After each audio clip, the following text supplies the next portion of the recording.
Welcome to the Gottesdienst crowd, where we foster confessional integrity, liturgical preservation, and preaching that doesn't stink. We believe that the historic liturgy of the divine service is more than mere cobwebs of antiquity, but it is a true treasure of the Church, to be dusted off and brought down from her attic to be enjoyed. So let's get dusting. Welcome back to the Gottesdienst crowd. This is Jason Broughton. Today we have with us a special guest, Jarryd Ellison. He's from Denver, Colorado. He's a layman, a former Marine Special Operations Officer, and now currently serving as a software engineer. Welcome to the Gottesdienst crowd, Jarryd. Thanks so much for having me, Pastor. It's great. I've been following your posts about like standards for seminary and for serving in the pastoral office. And so I'm really excited to have this conversation with you. There is a lot of talk now about how we are coming upon a time with a pastoral shortage. And you hear a lot, quoted, pray the Lord of the harvest to send laborers out into his harvest field. And so often that is understood or interpreted or spoken of just in terms of numbers. Like, we just need more laborers. And very rarely is it talked about we need laborers. Like, we need people who are actually work, the quality of the laborer, not just the number of them.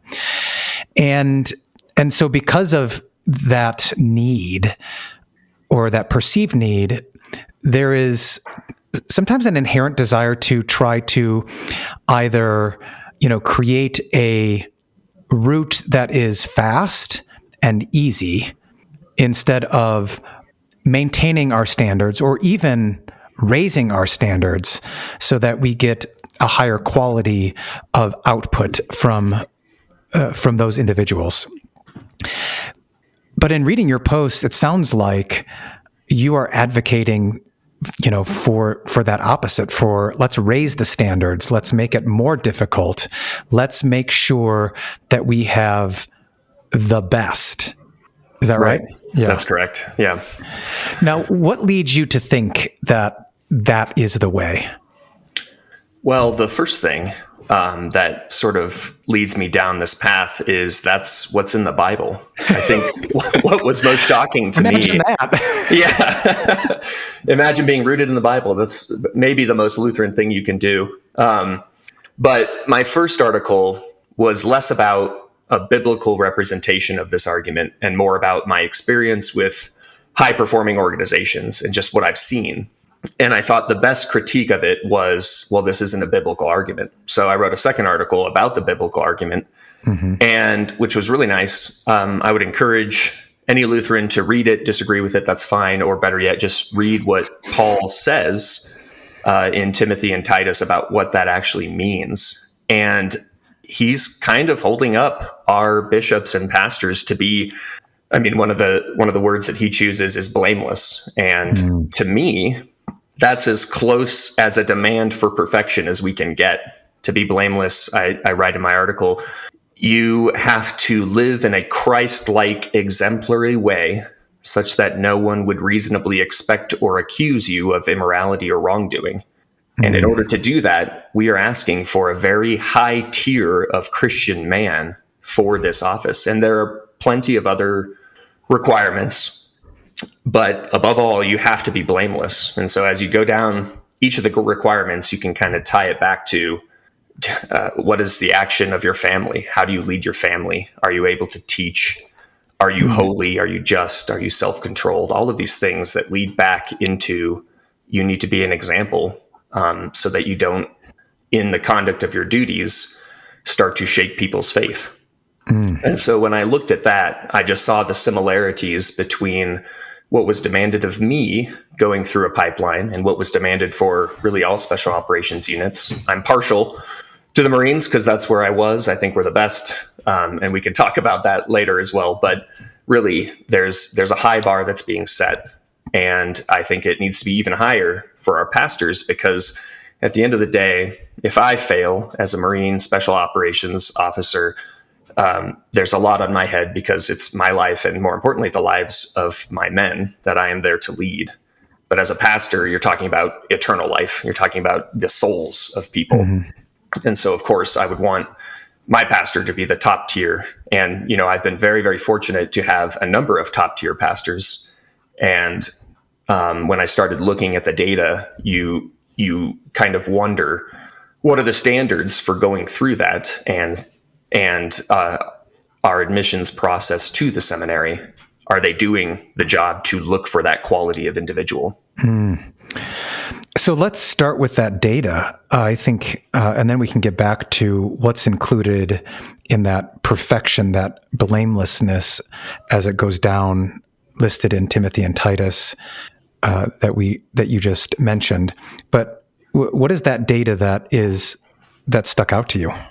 Yeah, so my experience in Marine Special Operations, and this is kind of across the board, is that you're generally shooting for an attrition rate of something like 50%. You can only do so much prior to actually going through the training and everything like that to figure out what exactly you're coming with on the other side. But mm-hmm. that so much is a lot. So during in my pipeline for MARSOC is the acronym for it. You start out by going to a program called Assessment and Selection. When I went through, it was about 7 weeks, and you do the full gamut of selection things. You take a number of psychological exams, you take IQ tests, you take a number of physical tests, you are required to learn things and take written tests, and you go through things like scenarios where you are evaluated the entire time as to your mental acuity, your ability to withstand physical and mental pain. They restrict sleep in certain instances. They require you to work in teams, switching out the leadership to see, are you able to lead and are you able to follow? And through this entire collection of data, they are trying to summarize something objectively that is very subjective, which is, as a special operations officer, if I allow you to take men into a foreign country without any real oversight other than the laws and mission requirements that you were sent out with, are you going to complete the mission? And it's a very hard thing, and they don't shoot 100%, but they shoot a very, very high percentage because it's so difficult to get to that final position of trust and authority. And so, like I said, my experience for officers, and I include the data. I didn't include tables. I know Ad Crucem loves their tables and their charts, but I included them as links in here. And just kind of at the top level, it all bubbles up to about 50% across all of special operations, MARSOC included. And then when you look at the data that's publicly available for our seminaries, you see their reported 5 to 6 year attrition rate of just around 12%. And talking to a couple of pastors that have either worked or have been to the seminary recently, if you just push that 5 to 6 year range to maybe 10 to 12 years, you're looking at 90 to 95%. And that's not terribly indicative of something that is hard to get through. It's more indicative of when you're there, you're going to graduate. And so that just triggers the question of what are we actually screening for? Do we look for things like, can this man teach? I don't think that men go to the seminary that don't feel a call to go do that. And I think that's laudable. That's a very, very important thing. And we should not crush that just because a man has a stutter, for example, or some sort of nonsensical thing. Like Paul says in Timothy, this is a faithful saying, if a man desires the position of a bishop, he desires a good work. So I do think we need to recognize that. But for example, if you have crippling Asperger's or autism and you're unable to speak to people or look them in the eye or teach them, if you're not a Christian, sure, if you have alcoholism or sexual impulses that are not in keeping with Christian teachings and Paul's requirements, then obviously those are kind of non-starters. But it just leads me to wonder if the attrition rate is so comparatively low for other organizations that I think I've already established are not as important as being a pastor, then why is that? Is it because our recruiting is so good? I don't know. But it just prompts the question. Yeah. So I guess that raises the question, is it the recruiting or that is so good, or is it a failure of the design of the actual program, right? That's the other side of it. Exactly. And these statistics are laid against the other statistics that Ad Crucem posted about the decline of congregational attendance in the LCMS. You have a slightly increasing number of pastors and a vastly decreasing flock. And so if our standards are so good and the right people are going out and teaching the Lutheran masses, why are they not coming to church? Yeah. So that's what led me to write the first article. And then, the comments came in about what is this biblically sound, and hence the second article. Yeah. Okay. So if you're looking at from, your days in MARSOC, and the assessment and selection period, you had IQ, psychological tests, physical tests, written exams based on things that you had to learn. How might you translate those same and similar things to the listings in Timothy and Titus?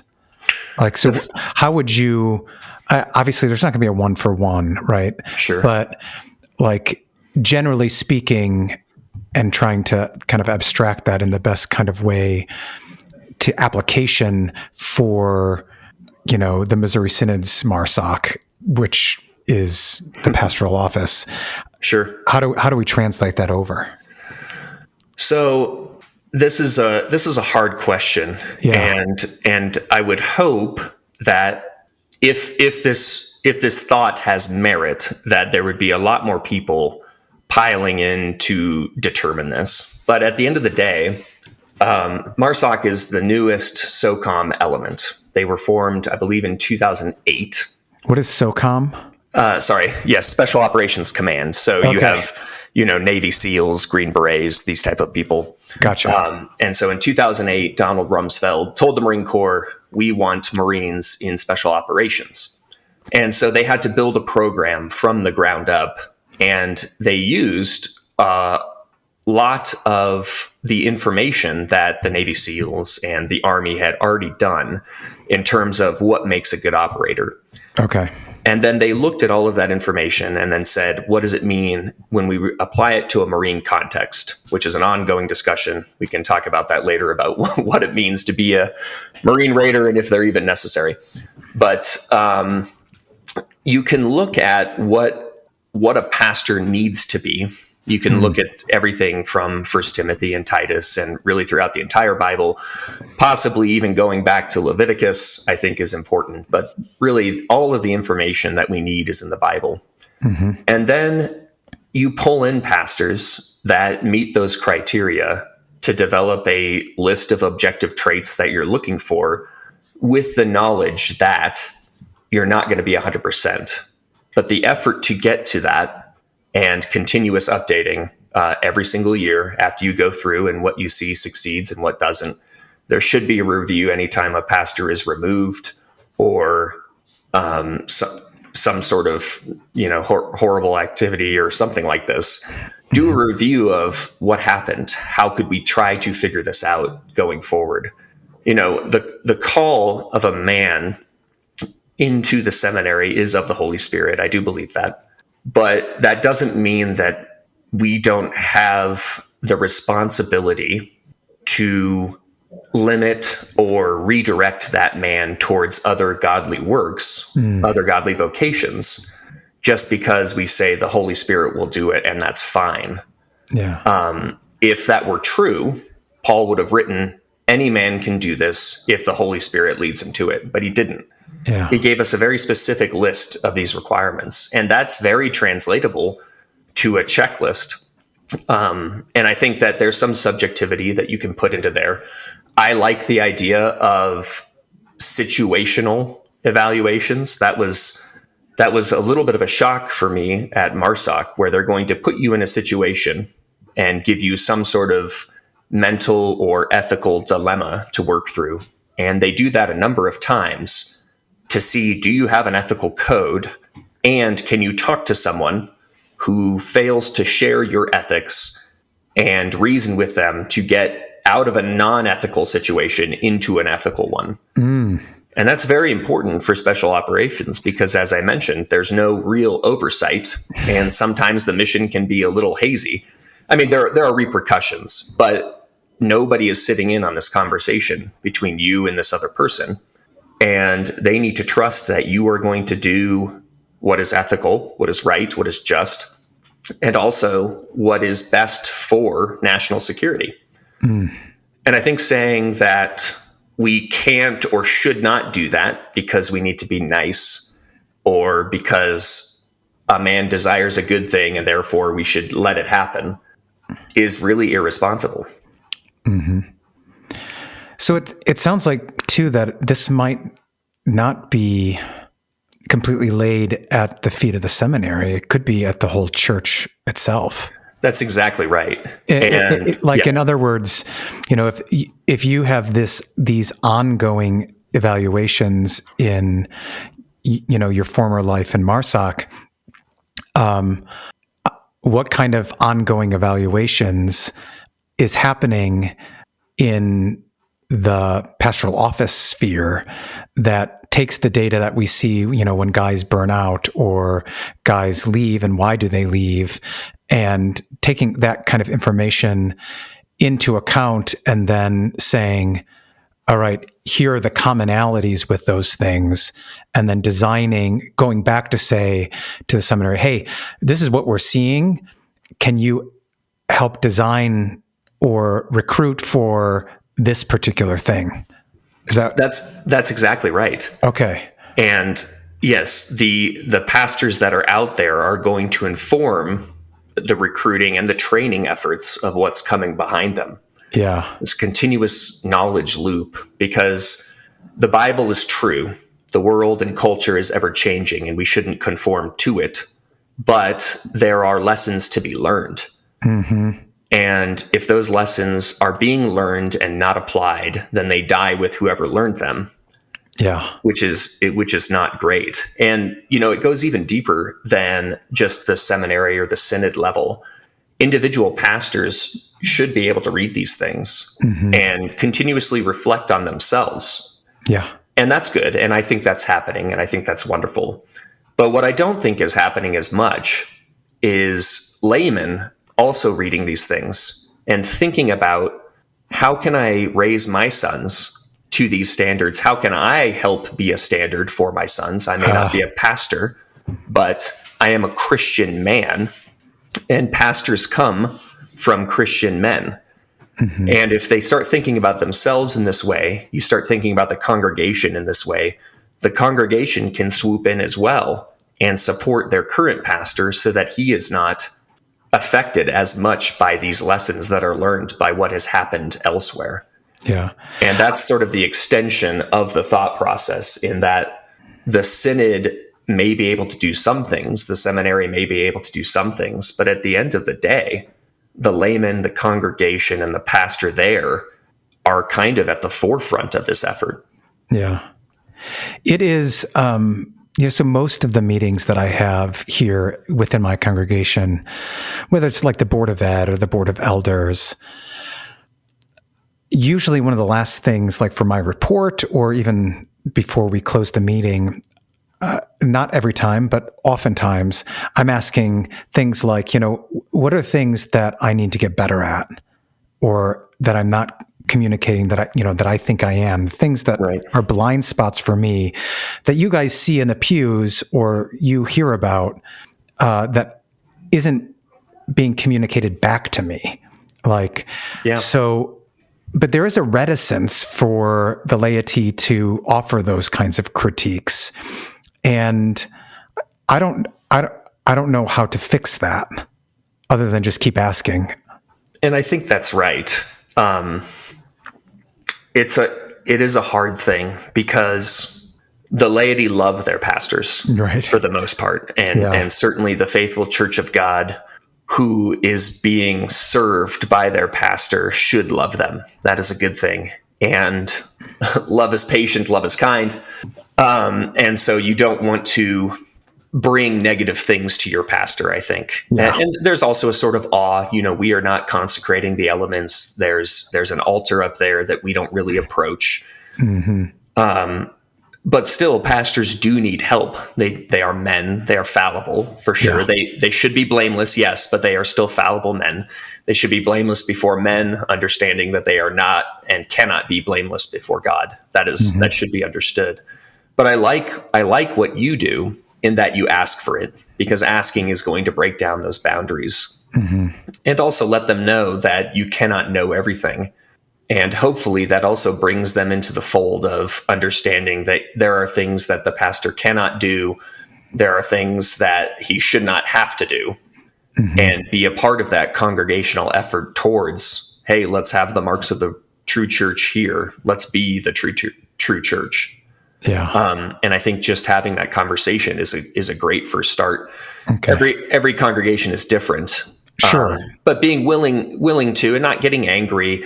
I think fighting for what's right if the congregation is wrong is a good thing. Yes. But I think accepting that, hey, this is good feedback, and I like that, and I want that, because I can't know what is going unsaid. I can't know that. Yeah. So I mean, there is a usefulness in trying to read people's faces and reading the room, and some people are really good at it, and some people are less good at it.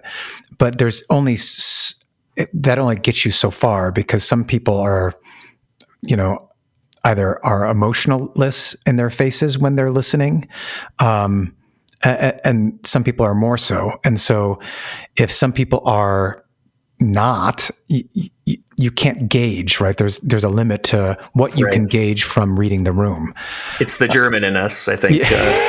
No emotions, no laughing. Yeah, the Scandinavian as well. That's right. And so, sometimes you can get the sense like, oh, they're looking at me like I'm growing a head out of my ear, like I'm not making any sense at all. And sometimes you get the sense that, okay, they're with you, but sometimes you just get nothing. And, open to those kinds of questions and asking for feedback is really helpful. And it's really helpful when you get it. Right. So that might just be an encouragement to laity in general that, give feedback to your pastor. You can do that in a loving way without it, being, you being considered, some fly in the ointment or something like that. That's right. If you're unsatisfied by something, say something to your pastor. He loves you and he cares about you, and he wants to teach you. And it's possible that you're wrong or he's wrong, whatever. But having that conversation and being a part of that solution, I think, should be encouraged as much as possible. Yeah. So at the laity level, there's some failure there. What about in the circuit district level? It seems like that's also something that could be beefed up. I think so. So I have participated in exactly one circuit meeting, which is where I found out that we have circuit meetings and representatives and this whole slew of sort of bureaucratic processes that happen.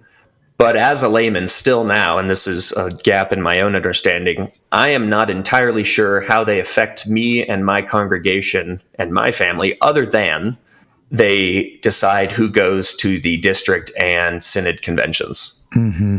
Other than that, and this is not a dig on the process at all. It's a dig on my education, so myself, for sure. But also, maybe this could be very localized. I don't actually know. But what are those processes for, and what do they do? Are they for the pastors? Are they for the district and the health of the district? All of which would be fine things. But I think I would speak for the majority of lay people when I say we don't know they're happening generally. and we're not entirely sure why they happen. And that could be just me, but I think it's true for a lot of Lutherans. Yeah. So you like these circuit forums is what you're talking about? That's right. Yeah. That's right. And this is a good thing to highlight for kind of what we're talking about, in that is a great venue for talking about issues that may have arisen, new criteria for how do we talk to young men, or who are we looking for, what sort of personality traits. I think that's probably where that would happen at an organizational level, the dissemination and the collecting of new pieces of information to kind of synthesize into, okay, this is our current picture of who we want to recruit and what we are looking for, not only prior to attending seminary, but also during seminary. We are looking for a continuation of these traits or a strengthening along these lines as we move forward in this process of training and educating a pastor. Yeah. Yeah.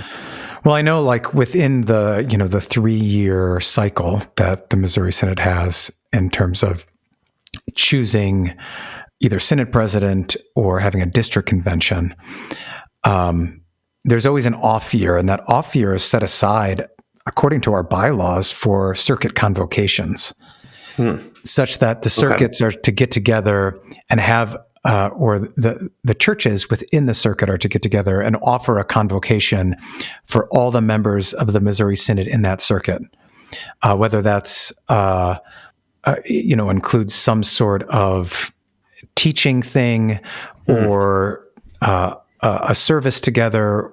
I mean, that is kind of left up to the circuits to form. Sure. But that is something that is in those off years where there's not a district convention or a synod convention, the circuits themselves are to gather together, or the circuit congregations within that circuit are to gather together for a convocation. Yeah, I like that. And sometimes that happens and sometimes it doesn't. And I don't know how widespread it is, right? Right. And I think that's fine. The synod is not all powerful. It's not a centralized government of sorts, right? So they don't have to, I don't know, the Lutherans love saying, I don't have to do this, Right. And so do I. That's fine. But yeah, and you're talking about a great venue for churches to come together and sort of share these thoughts about, hey, I have a really great pastor. He does this. Or, we sadly just had to let our pastor go because of X, Y, and Z, whatever.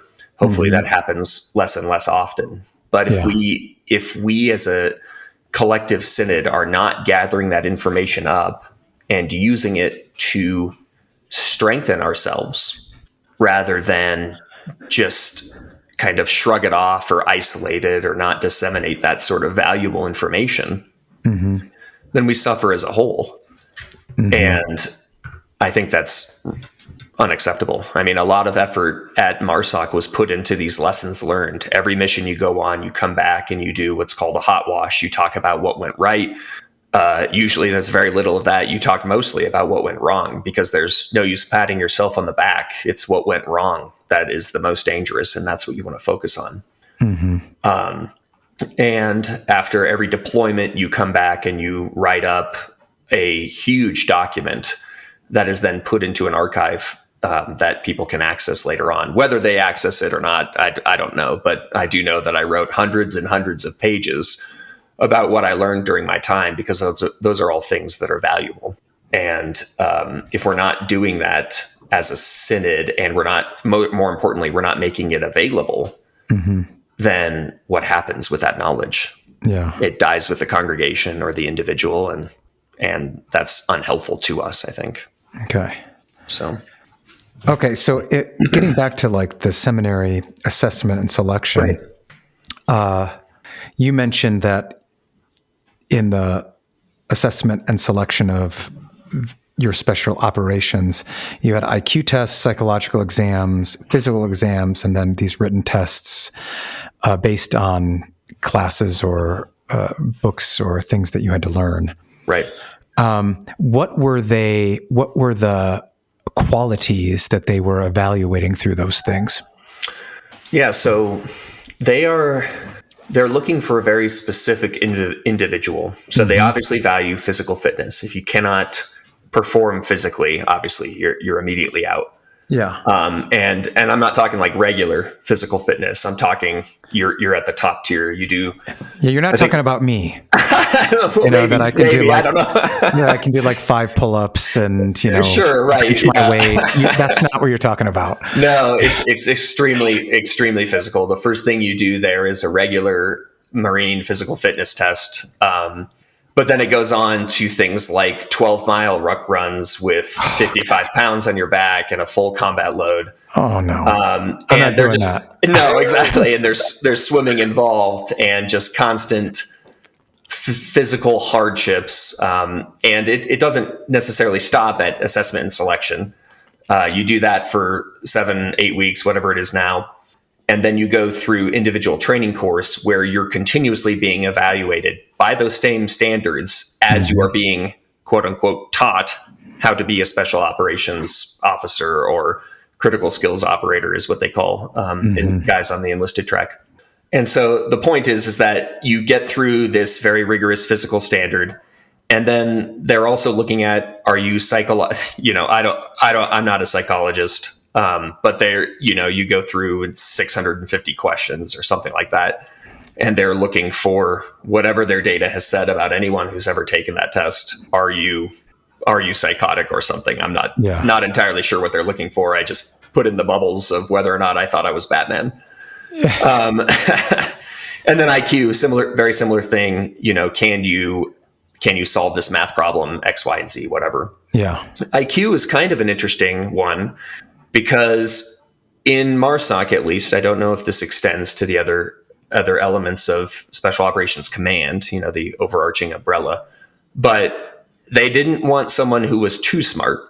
So there's a perfect range of IQ, and if you're well above that, they believe it leads to sort of independent thought that's not necessarily in keeping with an organization that is like the military, sort of top-down directive. Yeah, I can only give you so much of a leash, That can be offset with better physical fitness and really good peer evaluations, but they are looking for a specific range of IQ, which I thought was interesting at the time. Yeah. And they also put a lot of stock into your peer evaluations. So they understand that the instructors are only there, and you can put on a persona in front of an instructor who is only there for a certain amount of time. So they also ask your teammates, rank everybody to 1 to 12. And if you're consistently in the bottom, you'll get boarded, and they'll look at you from an objective standpoint a lot more harshly because your peers are consistently saying you're the worst one on the squad. Mm-hmm. That's not necessarily going to get you removed, but it will give you closer inspection to see why. Mm-hmm. Boarded, what does that mean? Yeah. So a board happens after a period of evaluation. So at assessment and selection, let's say you're doing a 12-mile ruck run and you fail to finish it in the time allotted. Well, then you're going to go in front of a review board where you'll have enlisted and officer representation that looks at you critically and says, okay, is this grounds for dismissal or not? And then in the training course, they'll do the same thing. Each course of instruction, based on your performance and your peer evaluations, should you continue or not? Mm-hmm. And they're just looking at, the objective and subjective data that they've collected to say, does this person have what it takes? Yeah. So they have a range for IQ because too high might indicate, unleadable. That's right. And that's not, like I said, that alone may not get you removed. Right. But it's certainly going to raise eyebrows because you're not inside the target area. You know what I mean? Yeah. It's like when you get your cholesterol checked and they're like, you're on the bubble and they're like, it's not bad, but it could be depending on the rest of the stuff. Exactly. Okay. Exactly. And so the same thing with the psychological exams. They're looking for the extremes.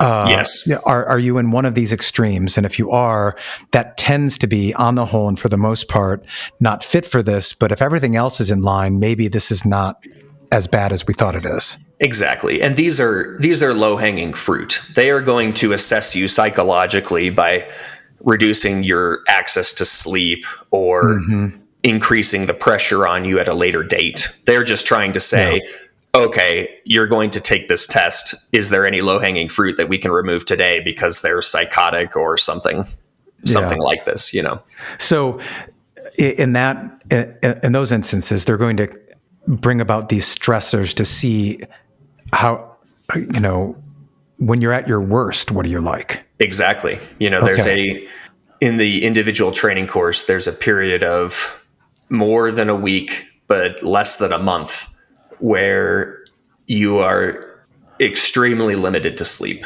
In that, most people, I think, don't sleep at all. Some people might be able to fall asleep for 15, 20 minutes here or there, but generally you're going for a long time. And it harkens back to World War II Marine raiders that were doing this on an island. I forget the exact name. It may have been Guadalcanal, but a continuous long march where they were attacked the entire time and very little sleep. And that's a perfect representation of, can you, when you start hallucinating, and you will, can you still move forward with trying to accomplish what you're doing? Or are you going to break? Are you going to just stop? And that happens. Yeah. And I certainly don't think pastors need anything that extreme, but the stresses of life are going to cause people to do different things. And I'm making the argument that those are things you can look for in individuals before they apply to seminary or in the application process. But even during the seminary process, you can discover that, hey, this young man loves God, wants to be a pastor, is a faithful Lutheran, but he cannot speak to people. He cannot maybe he can't speak to women. I don't know. But that's something that should raise an eyebrow and say, hey, this is something that we want to work with him on. And that's fine. That's good. Maybe it's a learned thing, right? Maybe he can learn absolutely. But at some point, you have to make the call of, this person cannot do this. He has a learning disability that we didn't know about. That's fine. There are other vocations. That's not going to send him to hell by any means. Right. But it probably means he shouldn't be a pastor. And that needs to be something that we're okay with saying. And not just at the seminary or seminary applications process, but at the congregational level. If one of my sons shouldn't be a pastor, I'm just going to tell him, you shouldn't do that. Right. And that's fine. And I think my pastor would do that today. And I'm sure he has done that today. But you wonder if people are rubber stamping it because they believe that there's a dire need for pastors, and maybe there is, and maybe there isn't. And we can talk about that. But they need to be less comfortable with rubber stamping and more comfortable guiding godly men into other vocations, because they shouldn't be pastors. And that's okay. Yeah. So do you get the sense from, your familiarity with the curriculum or your discussions with people who have either taught at the seminary or just come from the seminary, do you get the sense that the 4 years of seminary is designed to find out, that spectrum of person who fits the bill in Timothy and Titus, or is it not? Does that make sense? It does. I want to believe that it happens, but I looked very hard online and could not find anything. And after I wrote my articles, I did speak to a number of pastors, or hear from a number of pastors that have had examples where men got through, maybe even possibly entire classes got through, where it was well known that either individuals or groups of individuals should not have graduated. Yeah. And that to me is completely unacceptable. Yeah. I think one of my proudest recollections from MARSOC was, we knew that there was a bit of a manning crisis because a lot of us were getting out of the Marine Corps for various reasons. And the schoolhouse can only produce a certain number each year or each class, sorry, twice a year.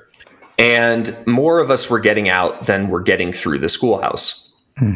But the official narrative was there's no Manning crisis. We're doing fine, which is whatever. But I do know that the schoolhouse was told we need to increase our throughput, which is a sort of tongue-in-cheek way of saying we need bodies, so give me bodies, which again is a tongue-in-cheek way of saying lower the standards, just give me people.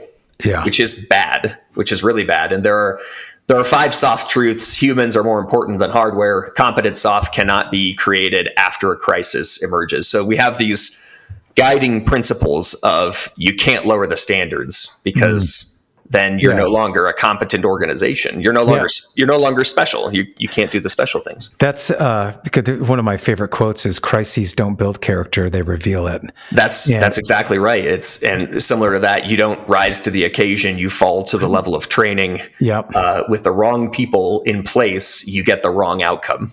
Yeah. And the schoolhouse's reaction to this Manning crisis was to tighten standards. And I think in at least one class, they failed 90% of it.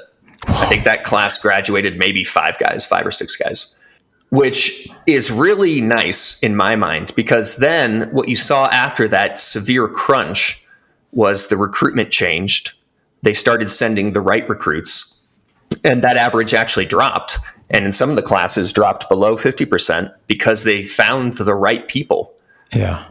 And so I think that, if the gut reaction is we need more pastors, the right way to do this, in my mind, and I could be wrong here, this is sort of anecdotal, but you look at the Marine Corps as an example of this, has never had a problem with its recruiting levels.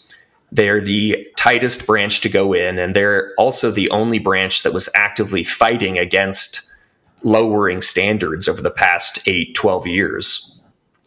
And they haven't had any problems at all. And I think that when you tighten the standards, you may see an initial dip and decline, but the long-term effect of the application of those standards is an actual increase, not only in the competency of what you are producing, but an increase in the recruitment and the general pipeline as a whole.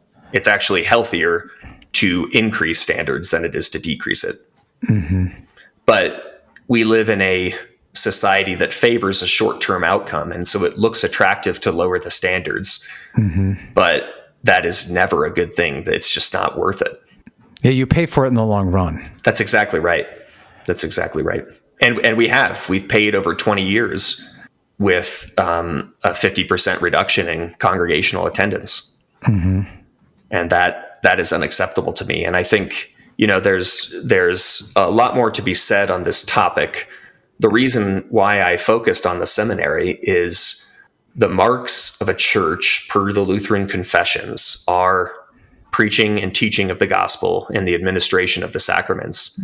If that is happening, then you can be confident that you are at a true church. But, and so if you focus on the pastors that are coming out of the seminary, that is, they have the obligation to do those two things. And if you lower the standards and they're not doing those two things, then why even go to church? It doesn't matter. As much. And I think that's kind of what's led a lot to this bleeding away of the Lutheran congregation, is they just weren't being taught, and perhaps they weren't receiving the sacraments. And so they stopped coming to church. Yeah. So, well, I mean, that can also be the case of, you have a bit of a mission drift as well.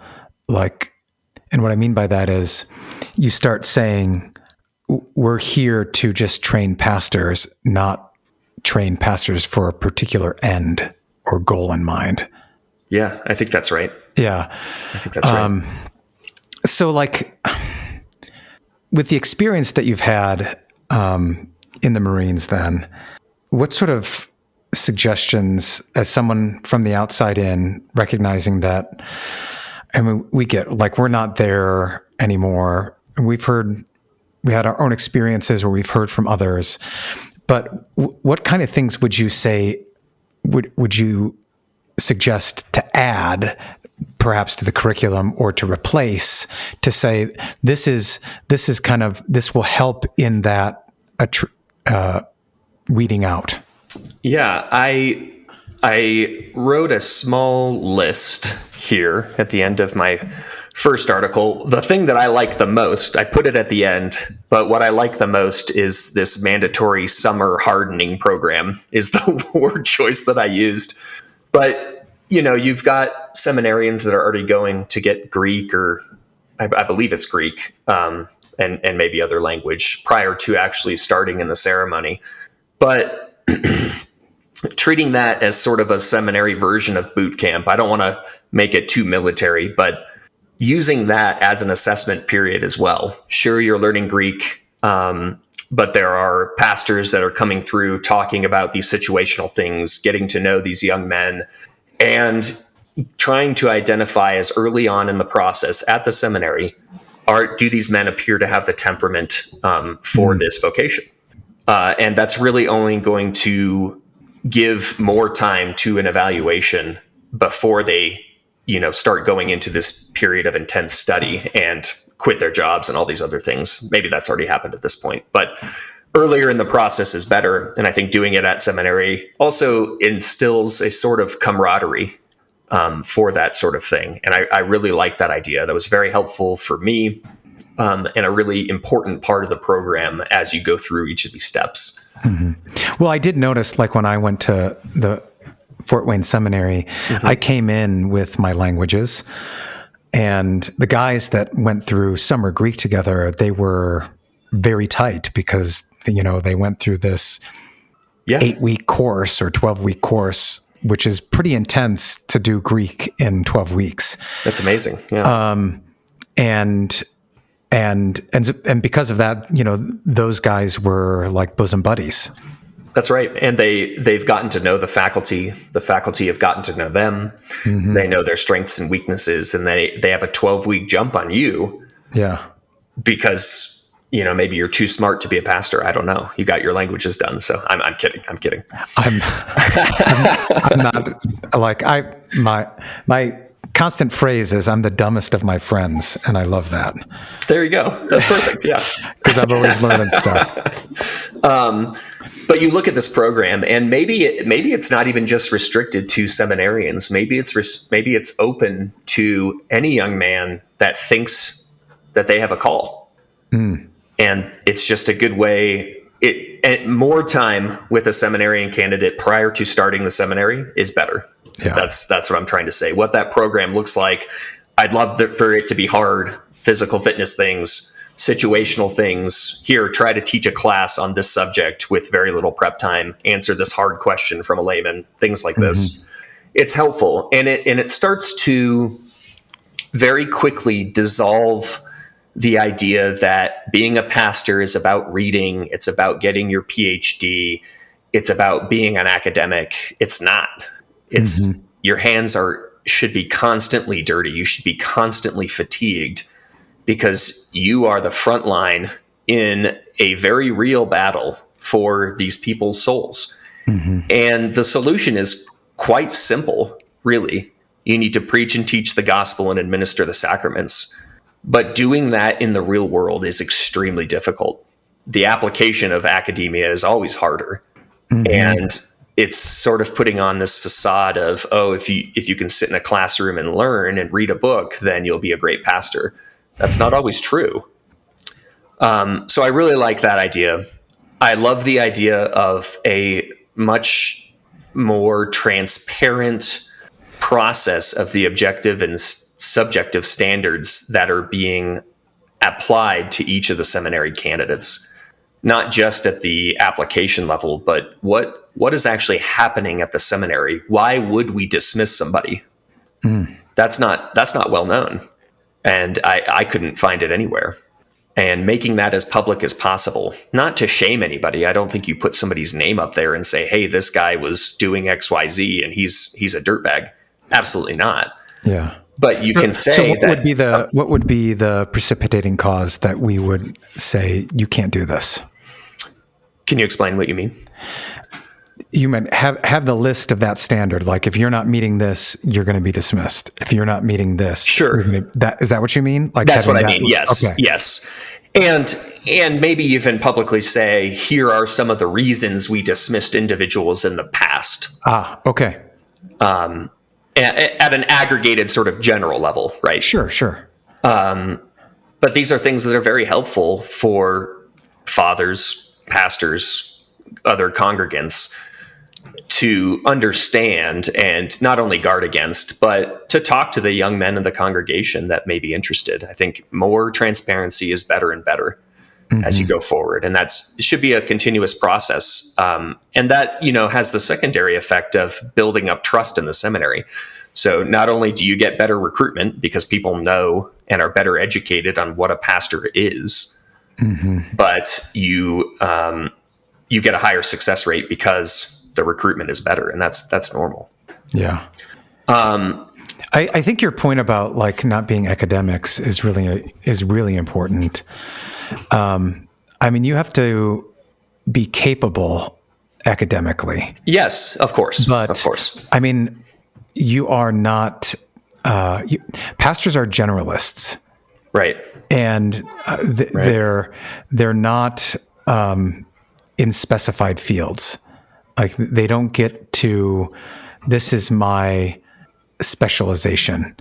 They might have their interests that they can cultivate, and they have things that they're better at, particularly in individual gifts. Yeah, right. But I've got to be competent in a ton of areas. I feel like Absolutely. I've got to understand a little bit of politics, and then when I'm outside of what I understand, I have to say, "Look, I don't know. Sure. I know what the Bible says about these things." But you gotta have to. You really have to be widely read in some cases. Absolutely, widely read, and the ability to quickly. I think one of the harder things is to quickly assess a situation. And figure out what you're going to do. And like you said, the answer can be, I need to go figure this out. That's okay. But being able to talk through that in very important situations, and maybe even not very important situations, it's a hard skill set to learn. Yeah. And there are ways to assess who might be good at this. Yeah. Well, and, I've met a number of seminarians, or, I'm even talking to my own boys, like, there's some things that I have to practice every day. And one of those things is being put into situations where people are either friendly or not friendly to what I stand for. Right. And you can practice that simply by starting conversations with the everyday people that you come across. Like, that's right. If you're, running through McDonald's to pick up your Coke, or you're paying for gas, and not at the pump, or getting your groceries, like take the time to actually start a conversation. Or like when you get your hair cut, these are everyday opportunities to practice some of those skills to see where it goes. It might not go anywhere. It might just, stay at very surface level, but you are putting yourself out there to try to engage someone else to see what their thoughts are, and then respond with your training. Right. Yeah.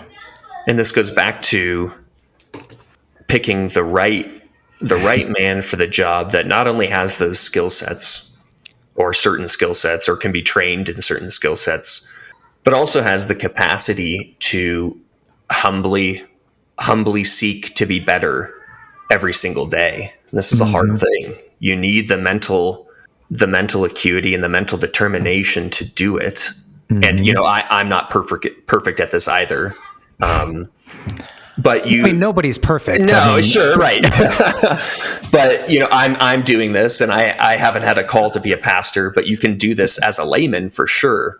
Yeah. But as a pastor, you're kind of held to the higher standard. You should be going through the list and saying, am I blameless? Am I doing these things? Not for your salvation, but for the office that you've been called into. That is the mark of being a professional, is going through that, testing yourself, continuous learning, continuously diving in. And like you said, getting your hands theoretically dirty by just talking to people around you and seeing, where could you improve and how can I spread the gospel of Christ to the world? Yeah.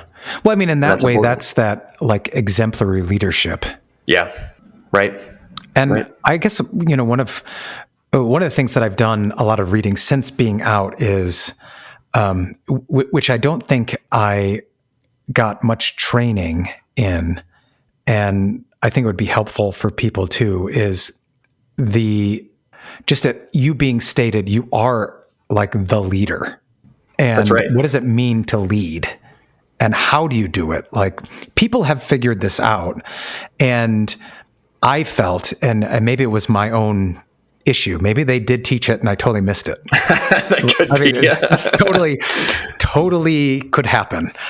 But I felt that the gap in my training was, I got a great education and I thought,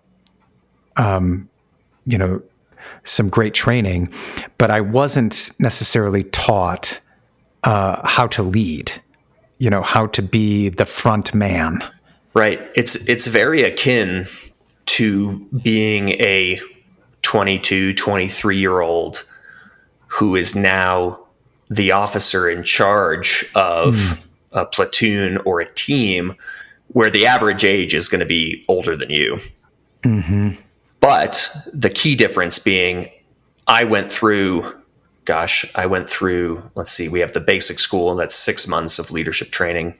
And then an additional, about 7 months of more focused training after that, all of which are leadership based. Yeah. I mean, sure, you learn tactics, but you only learn them in as much as you are going to be the officer in charge and need to organize your platoon to accomplish that requirement. The whole thing is leadership training. And I think there's a lot to be said to what you said, which is the whole thing is leadership training. It's about the application of the theory that you're learning. Learn the theory, yes, but there's a whole aspect of being a pastor. And like I said, these are things that organizations know how to screen for these things. It's known. And the real question is, should we be applying this? And I think the answer is yes. I think we should apply the things that we've learned in accordance with biblical requirements to get the right man for the job. Yeah. So, if we're going to do like curricular reviews or credential reviews of the seminaries, and then also like pastors who are out, you'd want someone. You'd want a variety, like people who are in business, people who have been in the military, like you, and other arenas, to be able to bring to bear the manner in which that assessment and selection happen, or that evaluation happen, so that you could bring all of those insights for the pastoral ministry, right? I think so. Yeah, I think so. And you make it as public as possible to get that dissent. And, there are going to be things that come out on each list that people don't agree with.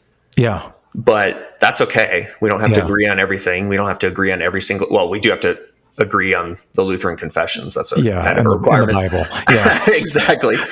But, it's very easy, I think, to come up with a long list of what we're looking for and tie it back to the Bible. Yeah. And to our confessions, and say, you can't really argue with this one. This is just a reality of what it means to be a pastor. This is a requirement, and here's why. So it sounds like, this is sort of a call for, you've put forward your thing and you're asking, all right, CEOs of, Fortune 500 companies, what is your thing? Right. And all right, small business owner, what's your thing? All right, people in the academic sphere, what's your list? Let's put them all together and let's put our minds together, and then we all get to cross something off and we all get to add something and see what we come up with, and then continue to evaluate and then start applying that. I don't think that would be a bad idea at all. Yeah. And even in across vocations, there are things to look for. And I think we kind of shoot ourselves in the foot by saying, "Oh, this only applies to such and such vocation." Yeah, this is special. Maybe that's true. Sure, like we don't need our pastors to absolutely know how to weld. I don't think that's a bad thing, but having it be a requirement is very silly. But there are Lutherans who care about the Lutheran Church, and I care because I have 6 kids. I want them to find Lutheran spouses, and I want to go to church with all of my grandkids and great-grandkids and receive the sacrament at the altar and share the confessions because they are true. And so we can pull together and do that by making sure that our flock is being fed with the true marks of the true church. And that's where it starts. And I think our collective knowledge can do that. I also don't think it's very difficult. We just have to be willing to come to the table and apply what we know. Yeah. No, I think that's a good way forward to at least begin to say, here are the qualities that we're actually looking for. That's right. And what is currently in place today? Yeah. Are they doing those evaluations? And if so, what are they looking at? Yeah. I mean, everyone is going to say the qualities we're looking for are listed in Timothy and Titus. Sure. And but I think it's appropriate to say, well, what do those qualities look like? Yes. And can we identify them in a man? Yeah. Yes, you can. It's not terribly difficult. You just have to do it. Yeah. Okay. Yeah. No, that's right. That's super helpful. Yeah. And then tailoring that training to bring those things out or to demonstrate competency in those areas or not. That's right. In very controlled ways, increase stress to attempt to isolate one or more characteristics that you're looking for. Right. I really do like the situational approach to this. So what's wrong with maybe during this 12-week precursor to seminary or during seminary, just all of a sudden bring in some, we call them role players, essentially actors who are having some sort of disagreement that is sort of scripted, sort of non-scripted, and just see how a candidate deals with that. You could have, off the top of my head, you could have a couple coming in with a marital dispute, sort of offhand. Maybe the candidate knows something about it or not, but you just put them in there just to see, okay, this could happen to you. We know this sort of situation happens. How are you going to react? You don't need to be perfect by any means, but are you going to shut down? Yeah. Are you going to run out of the room? I don't know. Yeah. I mean, I have heard, just in the most recent For the Life of the World, the magazine that the Fort Wayne Seminary puts out. Yeah. President Bruss said, we are looking for the best. That's not great. Just numbers. Good. And so that's super encouraging that they are on the lookout for the best. Now, I can't remember if he defined that. And that's that next step, right? That's the gap. Yeah. Yeah. What does the best look like? You can and you can pay it lip service of we are looking for the best. And that is good. That is a good mentality. But like you said, if you're not quantifying that so that people can encourage the best, then you are not going to enact any change. And I'll use myself as an argument here. I've never felt a specific call to be a pastor. I think it's a wonderful vocation. I've never experienced that. But neither too, when I was growing up, did anyone ever tell me that it was an option. Nobody spoke to me about this at all. And I just think that if there are young men out there who are engaged in other things, but would make a great pastor, and it was public what that meant, then maybe you have more conversations and you get the right men into that vocation. And this is not, very importantly, this is not a dig on current seminarians, current pastors, anything like that. Yeah. It's a dig on the process by which we educate the Lutheran populace about what this is, like you said. And then also, objectively look at it, continuously refine it, and continuously learn about who can be successful and who's got these gifts. Yeah. Yeah. And when you've got, good guys as pastors, the kind of qualities you're talking about, that is a great recruitment tool. Like, I want to be like that. That's right. And I want to be the type of father that can raise a young man to be like this standard. Sure. Yeah. Right. So do you have more articles coming out, or did you finish? No, I think so. I think the sort of conclusion of this sort of topic is kind of what we've been talking about, which is the layman's requirement in the production of pastors. Okay. And not taking a backseat because I'm toying with the article name, but you're kind of playing a long game if you're upset with something or you think something could be better. Well, your children can do these things if you raise them up correctly. Right. For these things. That's the game that I'm playing. I would love it if my boys became pastors, but they're not going to if I don't talk to them about it and if I am not the example that they need to be. The pastor's role in this is extremely important. He's going to teach confirmation. I also teach confirmation at home. I'm with my boys about 99% more than they are with their pastor. Their true example of what a pastor is going to be first their father, and then of course their pastor. And so it starts with the lay people. The lay people are the future of the synod, and that means something. And there are things that we can do today that are important for the future of the church. Yeah, and I think this raises a really great point too, just in terms of, how are we catechizing? Are we making that difficult? Or are we, what kind of standards do we have for here are our expectations when you become a member? That would be a conversation that could go along with all of this as well, right? Yeah, I think so. It's a good focus area to start the conversation and then let it dovetail from there. I think that's important. I think you can talk about the conduct of a church as a whole.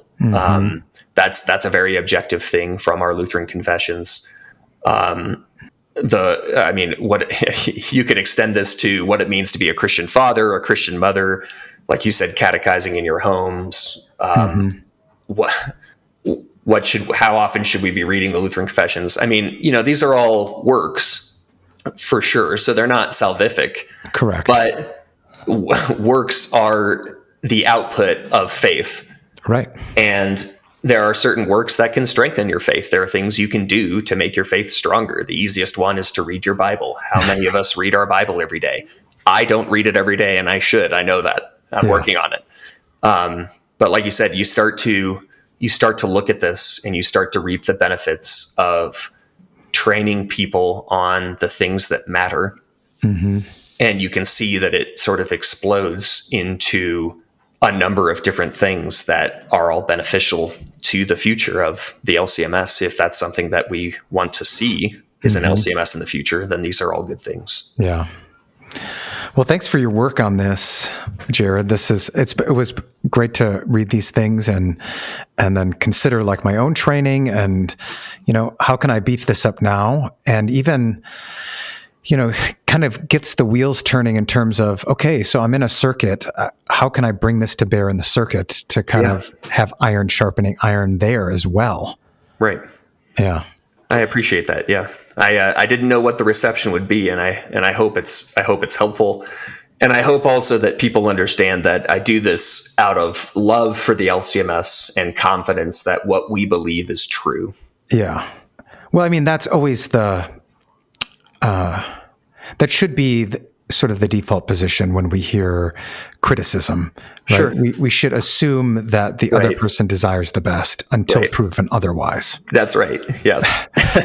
Because they don't always, but until proven otherwise, we should kind of start with that, like that they're actually, because sometimes we don't know the best way to say it, and so That's we right. just say That's it. right. And Yep. it's incumbent upon us to assume, look, they're passionate, they love their pastor and their church, and they just want the best for it. So just take that how it is. And until proven otherwise, that's what they're just trying to make things better. That's right. Yeah. Have the conversation. Yeah, exactly. Well, thanks for this conversation. And I look forward to the next post that you have coming out. Well, thank you very much. And I really appreciate you having me and for having this conversation. It's much easier to speak than it is to sit down and write a digestible article. So I appreciate the opportunity.